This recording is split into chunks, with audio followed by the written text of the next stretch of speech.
तुमने अपने जीवन में गलत सिद्धांत पैदा कर लिए हैं। तुमको लगता है फॉर्च्यूनर मतलब शक्ति।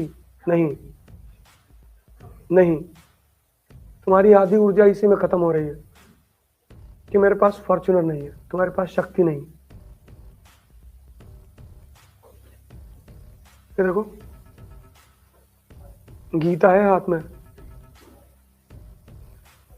हिंदुस्तान में दो ही लोग हैं जिन्होंने किताब लेके फोटो खिंचाई है, एक अंबेडकर ने और एक गांधी ने। और अंबेडकर के हाथ में संविधान है कि इस देश में हर आदमी बराबर है, और इस आदमी के हाथ में गीता है कि तुम्हारे व्यक्तित्व को इतना महान कर देगी ना कि कुछ फर्क नहीं पड़ेगा कि तुम क्या पहन के गए हो और कहां गए हो। अंग्रेजों की हिम्मत नहीं पड़ी इसको हाथ लगाने की। एक ही बार मारा था साउथ अफ्रीका में, बस दोबारा कभी नहीं मारा। हिम्मत ही नहीं पड़ी, हिम्मत ही नहीं पड़ी, हिम्मत। 1930, 1930 इरविन था वाइसराय भारत का। इस आदमी ने इरविन से कहा वादा करो। इस आदमी ने कहा मैं सविनय अवज्ञा आंदोलन शुरू करने जा रहा हूं।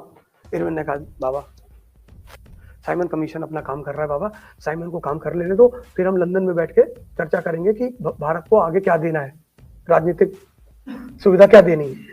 तो गांधी जी ने कहा नहीं नहीं, हमको तुम वादा करो कि तुम हमको डोमिनियन स्टेटस दोगे। इरविन ने कहा बाबा हम वादा ना कर पाएंगे, हमारी औकात में नहीं। उधर साइमन ने व्हाइट पेपर पेश कर दिया ब्रिटिश पार्लियामेंट में। कमीशन जब अपना काम पूरा करता है तो व्हाइट पेपर बनाता है। व्हाइट पेपर मतलब चर्चा के बिंदु। तो कमीशन ने व्हाइट पेपर दे दिया लंदन ब्रिटिश पार्लियामेंट में। उस व्हाइट पेपर में डोमिनियन स्टेटस कहीं था ही नहीं। अंबेडकर, मालवीय, जिन्ना सब लंदन में थे। अंग्रेजों ने इन लोगों को बुलाया, कहा तुम लोग, तुम्हारे पीछे जनता है? जिन्ना ने कहा हाँ मेरे पीछे 40% जनता है। मालवीय से पूछा, बोले 20% मेरे पीछे। फिर जिन्ना अंबेडकर को बुलाया, बोला तुम्हारे पीछे? बोले साहब 10% हमारे पीछे भी। बोले 70% जनता के नेता तो लंदन में है, बाढ़ में जाए गांधी। बोले गांधी को बुलाना ही नहीं। पहले राउंड टेबल कॉन्फ्रेंस में गांधी को नहीं बुलाया। और इस आदमी ने इस देश में इतना बड़ा आंदोलन खड़ा कर दिया, नमक सत्याग्रह। पूरा भारत जलने लगा। ब्रिटिश पार्लियामेंट ने फोन किया हिंदुस्तान, इरविन को, कि अब ऐसा कहां हो रहा भैया। अंबेडकर को बुलाया, जिन्ना को बुलाया। बोले तुम लोग तो कह रहे थे कि 70% लोग तुम्हारे पीछे। बोले तुम तीनों को पैदल भेजेंगे इंडिया। तो मालवीय ने कहा कि सर इसीलिए हम इस आदमी को बाबा कहते हैं, पता नहीं कब कौन कांड करते पता ही नहीं। साबरमती से डांडी पैदल चल के गए, पैदल। एक से एक जवान निकले कि हम भी चलेंगे। 2 किलोमीटर में बेहोश हो गए। पैदल चल के गया लाठी लेकर, लाठी। तब वो गाना बना कि दे दी हमें आजादी बिना खड़क बिना ढाल। किसी को गोली मारना बहुत आसान है, किसी का विरोध करना आसान नहीं है। अभी यहाँ का एसपी आ जाए और कहेगा कोरोना में तुम लोग चलो बैठो, मारो पटक के लाठी सबको, हम सब उसके हाथ जोड़ लेंगे। साहब गलती हो गई साहब, साहब ये फैजल पकड़ के लाए थे हमको दिल्ली में।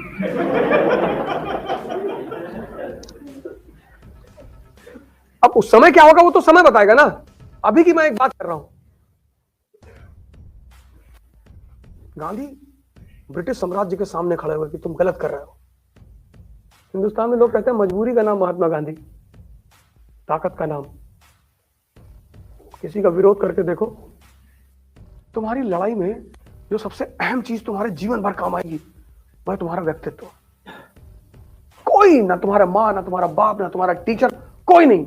और व्यक्तित्व 2 चीजों को मिलकर बनता है, एक मन को एक शरीर को। तुम अपनी चॉइस से, अपनी। अब इन दोनों को शक्तिशाली कैसे बनाना है ये तुम डिसाइड करोगे। उसका सबसे सरल रास्ता है ध्यान और योग। मैं बार बार, तुमने कई सारी मेरे वीडियो में देखा होगा, मैंने कहा होगा तुम 3 जगह जाया करो बस, मंदिर, जिम और लाइब्रेरी। अब मैं जब मैं घूमने आया था उस वक्त 12 बज रहा था एग्रीकल्चर इंस्टीट्यूट में। तो इन लोगों ने हमसे कहा कि यार अब दोपहर में कहाँ घूमने जाएंगे। हमने कहा तब खाना नहीं खाएंगे। मेरा नियम है नो एक्सरसाइज नो फूड। जिस दिन एक्सरसाइज नहीं करेंगे उस दिन खाना नहीं खाएंगे, उस दिन व्रत रखेंगे, क्योंकि बिना मेहनत के खाना शरीर में लगता ही नहीं। भाई सौभाग्य से आज हमारे पास थोड़ा सा पैसा है तो अच्छा खाना मिल रहा है, तो उस अच्छे खाने को हजम भी तो करना है।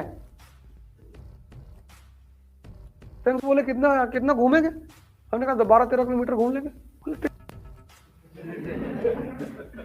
हमने कहा चलो 10 कर लेंगे। 15 किलोमीटर से नीचे क्या घूमना। हमने कहा चलो अच्छा 15 किलोमीटर घूमेंगे नहीं, 10 किलोमीटर दौड़ेंगे। अरे बोले आप जाइए दौड़ लीजिए, हम दौड़ेंगे नहीं। हमने कहा अच्छा चलो घूम ही लेते हैं यार। 700 किलोमीटर साइकिल चलाई थी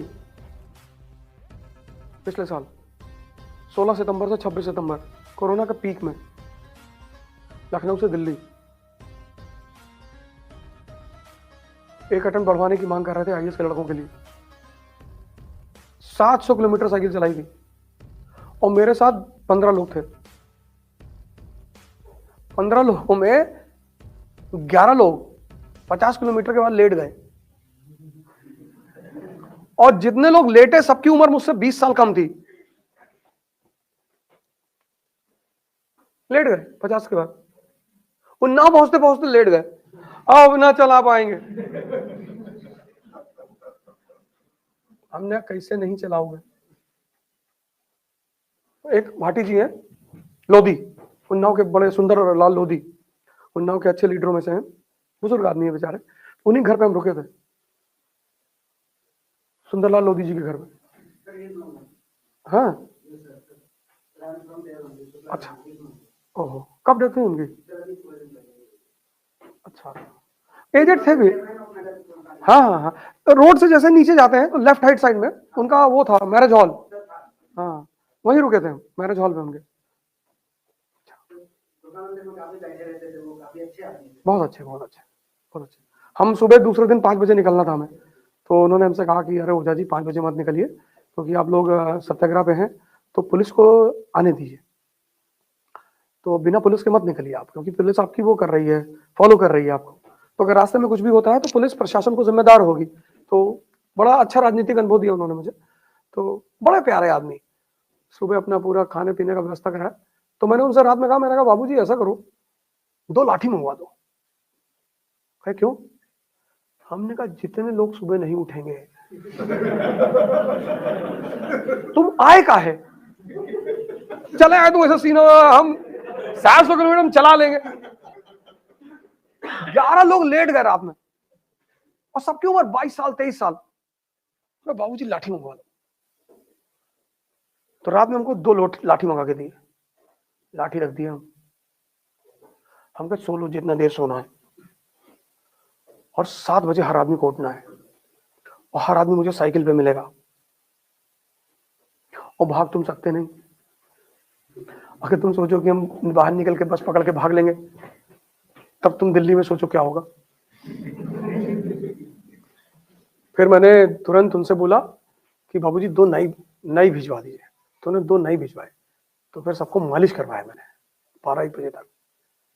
फिर सुबह थोड़ा थोड़ा धीरे धीरे चला, क्योंकि हमें उन्नाव के बाद कानपुर, और कानपुर से औरैया रनिया आना था। हमारा यही रूट था ना, हम लखनऊ से चले उन्नाव, उन्नाव से रनिया, और कानपुर में यहाँ के लीडर हैं प्रसपा के चौबे जी, चौबे करके हैं, बड़े सारे लीडर यहाँ भी हमारा कई सारा प्रोग्राम यहाँ भी हुआ था कानपुर में, तो आशीष चौबे। हाँ, तो रनिया, रनिया के बाद औरैया, औरैया के बाद इटावा, यही पूरा रूट था। और 70 किलोमीटर से नीचे कहीं साइकिल नहीं रोकी। और मार्च में फिर चलाने जा रहे हैं कश्मीर से कन्याकुमारी तक। और अगर तुम ये सब नहीं कर सकते तो यहां लिख लो, हम बुजुर्ग हैं, हम मरे हुए हैं। और चलाए का है साइकिल, बस उसकी एक छोटी सी वजह थी। एक लड़का मुझसे मिलने आया, गुजरात का। हमसे कहा सर जितना आप बोलते हो ना उतना करके दिखा दोगे तो मान लें आपको। हमने कहा यार बात तो सही कह रहा है, क्योंकि उपदेश देना तो बहुत आसान है। हमने कहा ठीक है बेटा, मौका आने दो, क्या करें बताओ। गोली चलाएं, लेकिन गोली चलाएंगे तब तुमको चलाना पड़ेगा। अरे नहीं सर। और जवानी किस चीज के लिए है तुम बताओ, क्या करोगे जवानी में?